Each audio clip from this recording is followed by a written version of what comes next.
News টুডেতে আপনাদেরকে স্বাগত। আমি এদিক দেখে নিচ্ছি এই মুহূর্তের বিশেষ খবর।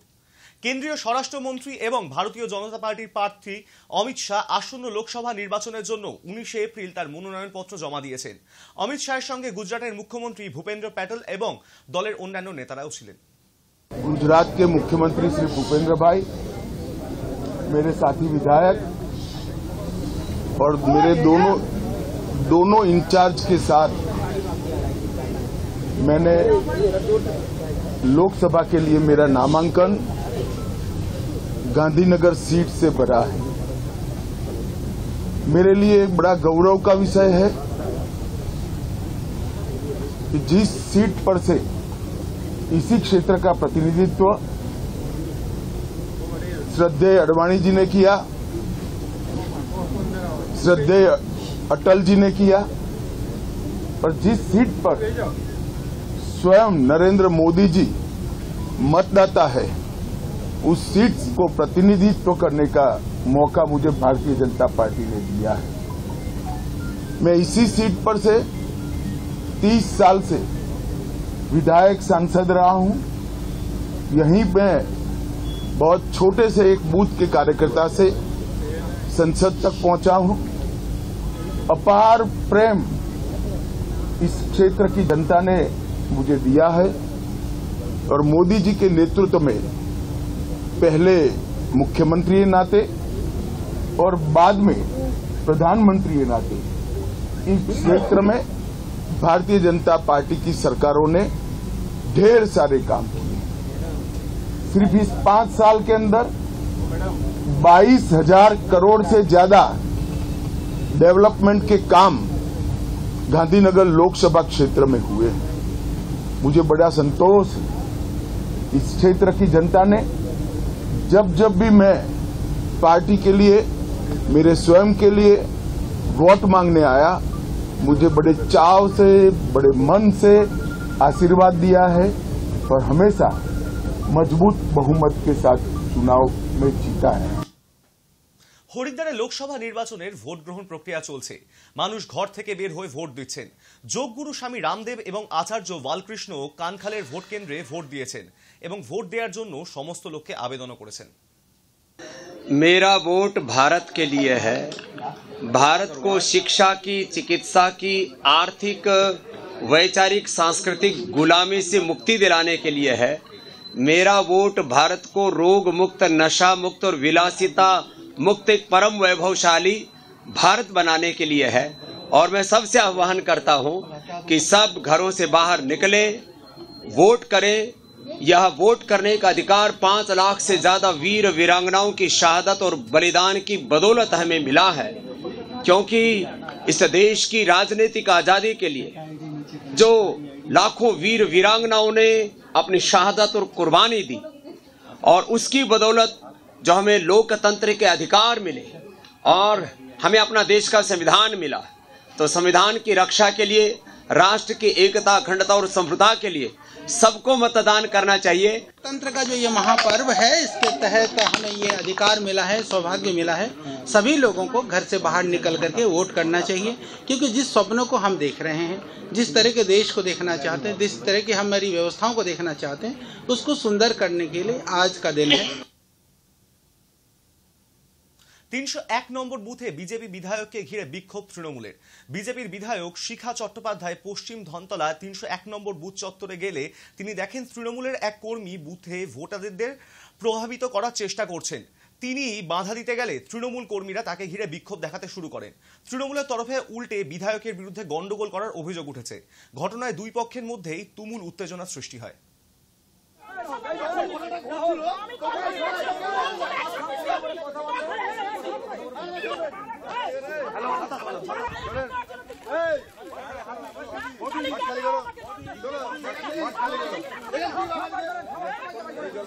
আপনাদের আবারও বলে রাখি, 301 নম্বর বুথে বিজেপি বিধায়ককে ঘিরে বিক্ষোভ তৃণমূলে। বিজেপির বিধায়ক শিখা চট্টোপাধ্যায় পশ্চিম ধনতলা 301 নম্বর বুথ চত্বরে গেলে সেখানে দেখেন তৃণমূলের এক কর্মী বুথে ভোটারদের প্রভাবিত করার চেষ্টা করছেন। তিনি বাধা দিতে গেলে তৃণমূল কর্মীরা তাকে ঘিরে বিক্ষোভ দেখাতে শুরু করে। তৃণমূলের তরফে আবার উল্টো বিধায়কের বিরুদ্ধে গন্ডগোল করার অভিযোগ তোলা হয়েছে। ঘটনায় দুই পক্ষের মধ্যেই তুমুল উত্তেজনার সৃষ্টি হয়। এই মুহূর্তে আমাদের সঙ্গে ফোনে উপস্থিত রয়েছেন আমাদের প্রতিনিধি উজ্জ্বল রায়। উজ্জ্বল, তোমার কাছে আমি প্রথমেই জিজ্ঞাসা করব, এখন ডাবগ্রামের পরিস্থিতি ঠিক কি রকম? না, এখন পরিস্থিতি স্বাভাবিক রয়েছে। যেটা জানা যাচ্ছে যে দুপুরের দিকে ডাবগ্রামের পশ্চিম ধনতলায় 301 নম্বর বুথে বিজেপি বিধায়ককে ঘিরে বিক্ষোভ দেখায় তৃণমূল কংগ্রেসের কর্মীরা। বিধায়িকা চট্টোপাধ্যায়ের যেটা অভিযোগ ছিল, সেখানে একজন তৃণমূল কর্মী তিনি ভোটারদের প্রতারিত করার চেষ্টা চালাচ্ছে। এই অভিযোগ তুললে বিধায়ক চট্টোপাধ্যায়কে ঘিরে তৃণমূল কংগ্রেসের কর্মীরা, পরবর্তীতে পুলিশ পরিস্থিতি নিয়ন্ত্রণে আনে। এখন বর্তমানে স্বাভাবিক রয়েছে পরিস্থিতি। তোমাকে অসংখ্য ধন্যবাদ উজ্জ্বল, তোমাকে আবারও জানাচ্ছি, তোমাকে অসংখ্য ধন্যবাদ।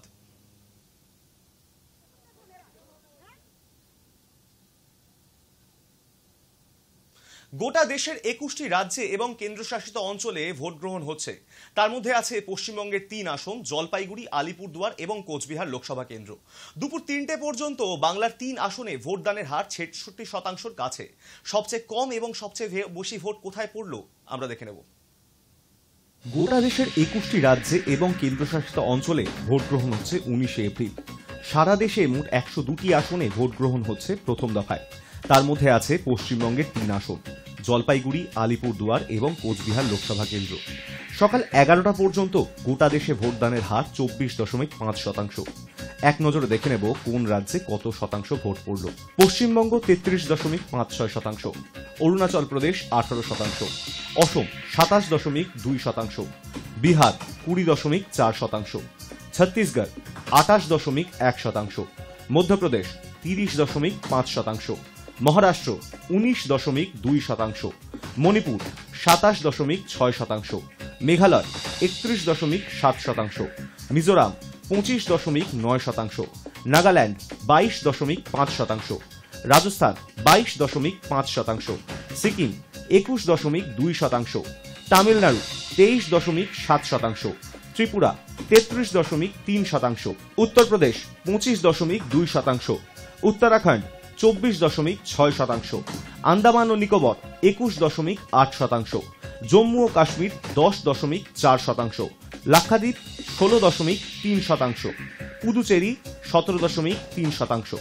প্রথম দফায় দুপুর 1টা পর্যন্ত পশ্চিমবঙ্গের 3 আসনে ভোট পড়ল 50.96%। সবচেয়ে বেশি ভোট পড়েছে আলিপুরদুয়ারে। শুক্রবার প্রথম দফায় এই আসনে ভোটদানের হার 51.58%। কোচবিহার এবং জলপাইগুড়িতে দুপুর 1টা পর্যন্ত ভোট পড়েছে যথাক্রমে 50.69% এবং 50.65%। অন্যদিকে বিধানসভা মোতাবেক বাংলার সবচেয়ে কম এবং সবচেয়ে বেশি ভোট পড়ল জলপাইগুড়িতেই। বিধানসভা মোতাবেক বাংলার সবচেয়ে কম ভোট পড়ল মেখলিগঞ্জে। দুপুর 1টা পর্যন্ত জলপাইগুড়ি লোকসভা কেন্দ্রের মেখলিগঞ্জে ভোটদানের হার 42.7%। আর সব থেকে বেশি ভোট পড়ল জলপাইগুড়ি লোকসভা কেন্দ্রের ময়নাগুড়িতে। সেখানে ভোটদানের হার 54.68%। প্রথম দফায় দুপুর 1টা পর্যন্ত পশ্চিমবঙ্গের 3 আসনে ভোট পড়েছিল 50.96%। দুপুর 3টের সময় পশ্চিমবঙ্গের 3 আসনে ভোট পড়ল 66.34%। দুপুর 3টের সময় সবচেয়ে বেশি ভোট পড়েছে জলপাইগুড়িতে 67.28%। তারপর রয়েছে আলিপুরদুয়ার ও কোচবিহার যথাক্রমে 66.23 এবং 65.54%। High news network. শুক্রবার সারা দেশের 21টি রাজ্য এবং কেন্দ্রশাসিত অঞ্চলে ভোট গ্রহণ শুরু হয়েছে। মোট 102টি আসনে ভোট গ্রহণ হচ্ছে প্রথম দফায়। তার মধ্যে রয়েছে পশ্চিমবঙ্গের 3 আসন, আলিপুরদুয়ার, কোচবিহার এবং জলপাইগুড়ি। সকাল 7টা থেকে শুরু হয়েছে ভোট গ্রহণ প্রক্রিয়া, শেষ হবে বিকেল 6টায়। কোচবিহারের দিকে নজর রাখবো। সিতাই বিধানসভা কেন্দ্রে নিজের বুথে ভোট দিলেন কোচবিহারের তৃণমূল প্রার্থী জগদীশ বর্মা বসুনিয়া। জেলাবাসীর কাছে উন্নয়নের পক্ষে ভোট দেওয়ার আবেদন জানালেন কোচবিহার 1 নম্বর তফসিল লোকসভা কেন্দ্রের তৃণমূল কংগ্রেস প্রার্থী জগদীশ চন্দ্র বর্মা বসুনিয়া। কি বললেন তিনি শোনাবো। এটা আমার নিজের বুথ, ভোট দিতে আসছি সকাল সকাল। বুথের লাইনে দেখছেন সকাল থেকে কত মানুষের ভিড়, এবং এই বুথটা আমার নিজের বুথ, এবং এখানে খুব শান্তিপূর্ণভাবে মানুষ স্বতঃস্ফূর্তভাবে ভোট দেয়। গোটা কুচবিহার জেলা জুড়ে আমার বার্তা যেটা হচ্ছে মানুষ শান্তিপূর্ণভাবে ভোটটা দিক। জলপাইগুড়ি আসনে তৃণমূলের নির্মল চন্দ্র রায় নিজের কেন্দ্রে ভোট দিলেন। ভোট দিয়ে বেরিয়ে কিন্তু কি বললেন আমরা শুনবো।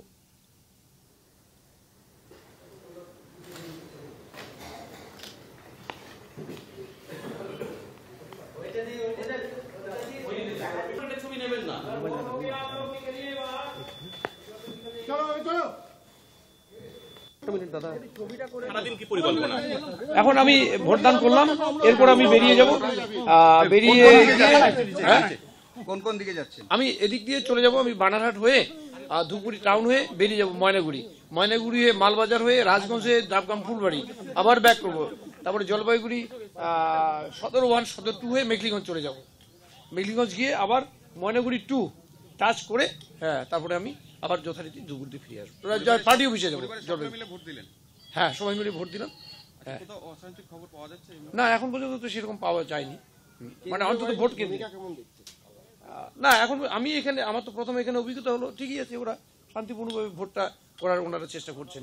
আমার নিজের বুথ কেন্দ্র 10-21 পার্ট নম্বর 10-21 এনকেএস গ্রাম panchayat Newlands TG primary school, যেখানে ভোট দিয়ে এখন আমি পুরা কনস্টিটুয়েন্সি আমি ভিজিট করবো। সবার সাথে একটু কথা বলে এখান থেকে বেরোবো। সকাল থেকে আপনারা আছেন এবং সুন্দর ভোট হচ্ছে, কোনো জায়গায় কোনো অসুবিধা নেই, এটাই ভালো 100%। যা খেলা হয়ে গেছে, আজকে তো ভোট আছে। 2.5 বছরের ভিতরে 53টা বাগানে হসপিটাল ইনফ্রাস্ট্রাকচার রেডি হয়েছে, 96টা বাগানে ক্রেস হাউস, হসপিটাল যেটা হচ্ছে গ্রামীণ এলাকাতে যদি হসপিটাল হয় আর ট্রিটমেন্টের ব্যবস্থা হয়, কে সুবিধা পাবে? খোলা ঘুরছে তৃণমূলের গুন্ডারা, আরও সতর্ক হওয়া উচিত কমিশনের। নিজের কেন্দ্রে ভোট দিতে এসে এলাকার সামগ্রিক অবস্থা নিয়ে অসন্তোষ প্রকাশ করলেন কোচবিহারের বিজেপি প্রার্থী নিশীথ প্রামাণিক। তিনি বললেন, যতটা শান্তিপূর্ণ ভোট হওয়ার কথা ছিল ততটা শান্তিপূর্ণ ভোট হয়নি। তিনি আর কি বললেন আমরা শুনবো। নিশ্চিতভাবে বলবো যে শান্তিপূর্ণ ভোট যে যতটা শান্তিপূর্ণভাবে চলার কথা ছিল,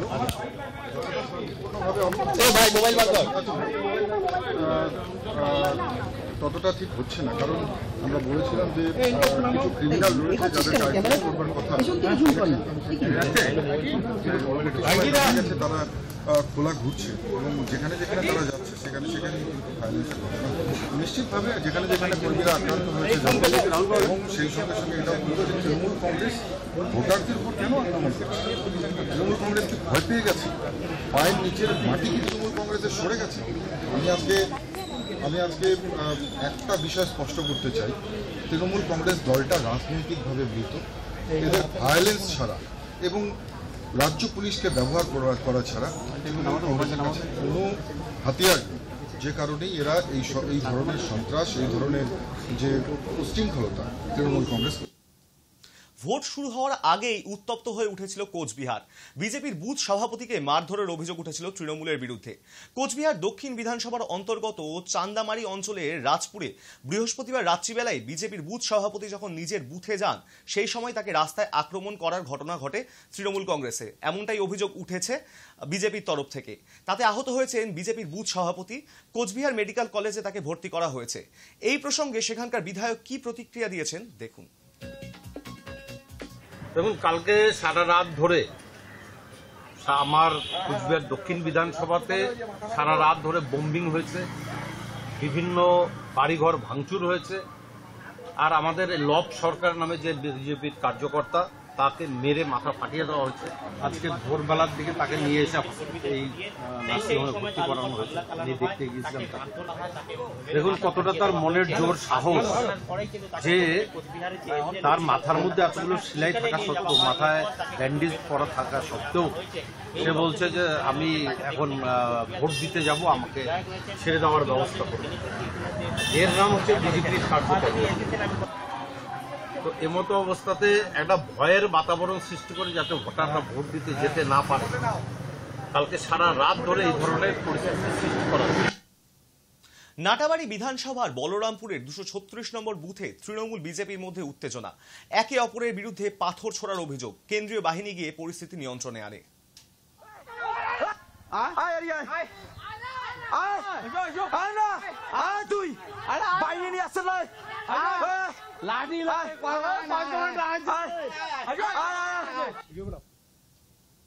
শীতলকুচির ছোট শালবাড়ি এলাকায় 286 নম্বর বুথে তৃণমূল এবং বিজেপির সংঘর্ষ। ভোটারদের হুমকির অভিযোগ বিজেপির বিরুদ্ধে। ঘটনাকে কেন্দ্র করে ব্যাপক উত্তেজনা সৃষ্টি হয়েছে।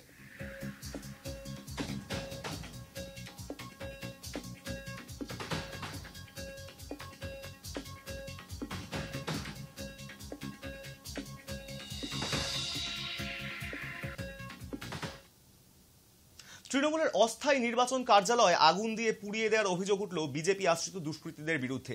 তৃণমূলের অভিযোগ, বিজেপি আশ্রিত দুষ্কৃতীরা বৃহস্পতিবার রাতে তুফানগঞ্জ 2 নম্বর ব্লকের 1 নম্বর গ্রাম পঞ্চায়েতের হরিরহাট এলাকায় তাদের অস্থায়ী নির্বাচন দলীয় দপ্তরে আগুন ধরিয়ে দেয়। খবর পেয়ে ঘটনাস্থলে আসে বক্সিরহাট থানার পুলিশ।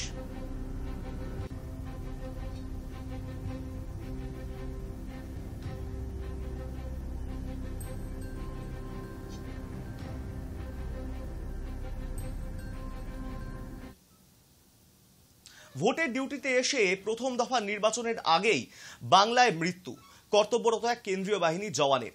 কোচবিহারের মাথাভাঙায় এক কেন্দ্রীয় বাহিনী জওয়ানের মৃত্যু হয়েছে। জানা গিয়েছে মৃত জওয়ানের নাম কুমার নীলু। তিনি বিহার থেকে মাথাভাঙা বেলতলায় একটি স্কুলে ভোটের ডিউটিতে এসেছিলেন। পুলিশ সূত্রে জানা গিয়েছে গভীর রাতে কুমার নীলুকে অসুস্থ অবস্থায় মাটিতে পড়ে থাকতে দেখেছিলেন তার সহকর্মীরা। তার মুখ দিয়ে রক্ত বের হচ্ছিল। তাকে দ্রুত উদ্ধার করে মাথাভাঙা মহকুমা হাসপাতালে নিয়ে যাওয়া হয়। সেখানে চিকিৎসকেরা তাকে মৃত বলে ঘোষণা করেন। দেহটি উদ্ধার করে ময়নাতদন্তের জন্য পাঠানো হয়েছে। রিপোর্ট না আসা পর্যন্ত তার মৃত্যুর কারণ স্পষ্ট নয়।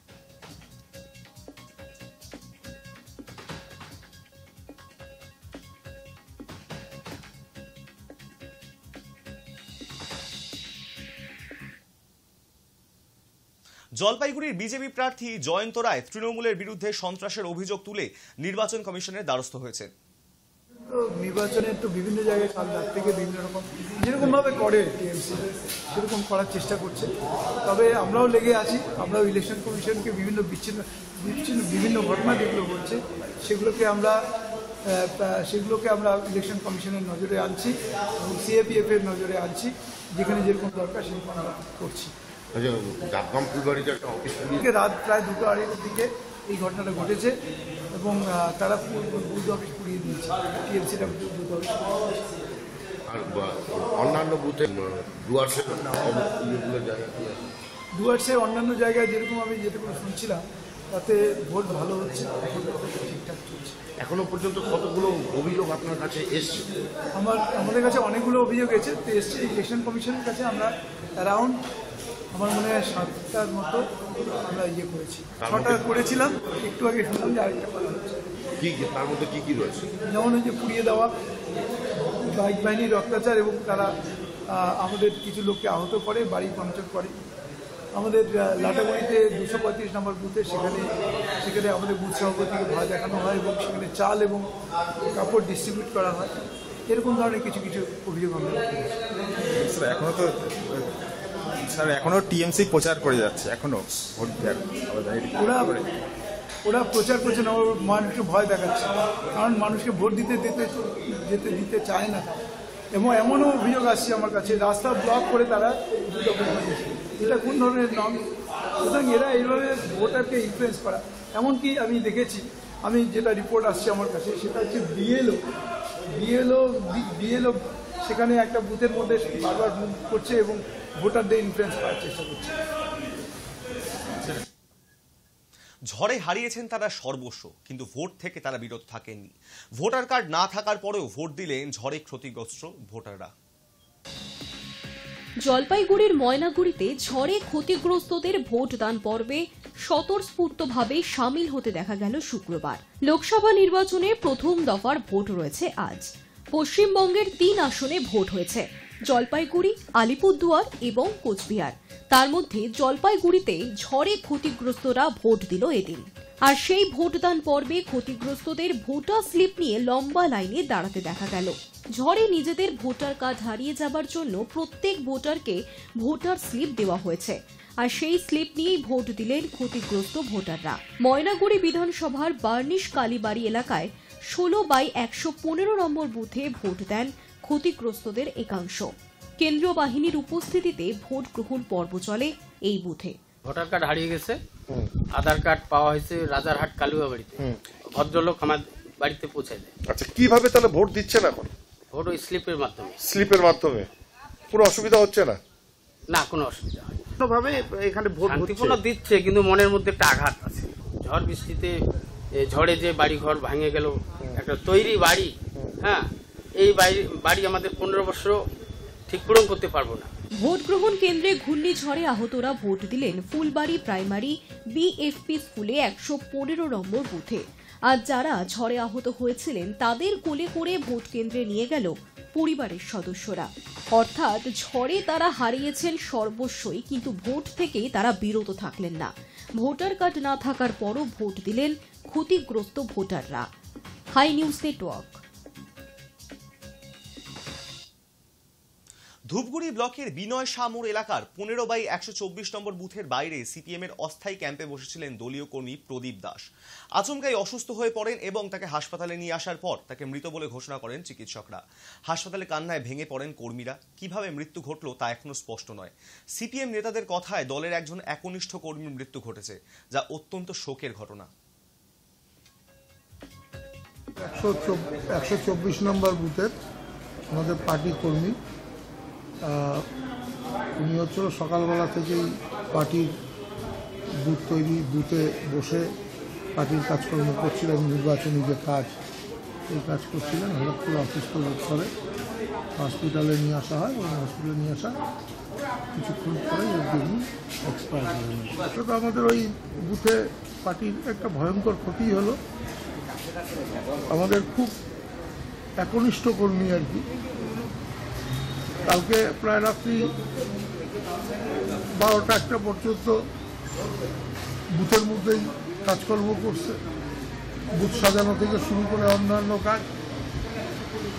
এরকম একজন কর্মীর মর্মান্তিক মৃত্যু, বলার কোনো ভাষা নেই আর কি আমাদের। আলিপুরদুয়ার শহরের 20 নম্বর ওয়ার্ডে ব্যতিক্রমী ছবিটি চোখে পড়ল। 15 জন তৃতীয় লিঙ্গের ভোটার একসঙ্গে লাইনে দাঁড়িয়ে স্বতঃস্ফূর্তভাবে ভোট দিলেন।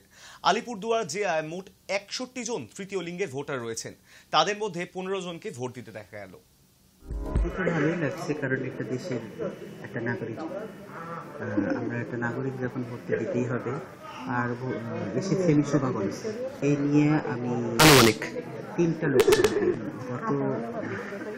লোকসভা ভোটের অভিজ্ঞতা ভালো, এবার আরো ভালো, কারণ এবার প্রশাসনিক ব্যবস্থাটা খুব সুন্দর। ভালো লাগছে। লোকসভা আমাদের যে ভোট শুরু হয়েছে প্রথম দফায় আলিপুরদুয়ারে 19 এপ্রিল, আমরাও লাইনে দাঁড়িয়ে নিয়ম মেনে আমরাও ভোট প্রদান করলাম। আমরা চাই নেতৃত্ব আসুক, ভালো আমাদের দেশের উন্নতি হোক, দেশে এগিয়ে যাক, আমরা ভালো নেতৃত্ব পাই, ভালো কাজ হোক, আমাদের জনগণদের উন্নতি হোক, আমরা এগুলোর প্রত্যাশা করি। দুপুর 12:30 পর্যন্ত মুখ্য নির্বাচনী আধিকারিকের দপ্তরে প্রথম দফা নির্বাচনের মোট 3টি লোকসভা কেন্দ্রের বিভিন্ন রাজনৈতিক দলের তরফ থেকে অভিযোগ জমা পড়ল 383টি, যার মধ্যে আলিপুরদুয়ারে বিভিন্ন রাজনৈতিক দলের তরফে মোট অভিযোগ জমা পড়েছে 135টি, কোচবিহারে মোট অভিযোগ জমা পড়েছে 172টি এবং জলপাইগুড়িতে মোট অভিযোগ জমা পড়েছে 76টি। মুখ্য নির্বাচনী আধিকারিকের দপ্তরে এই অভিযোগগুলি জমা পড়েছে মেল NGRS মারফত।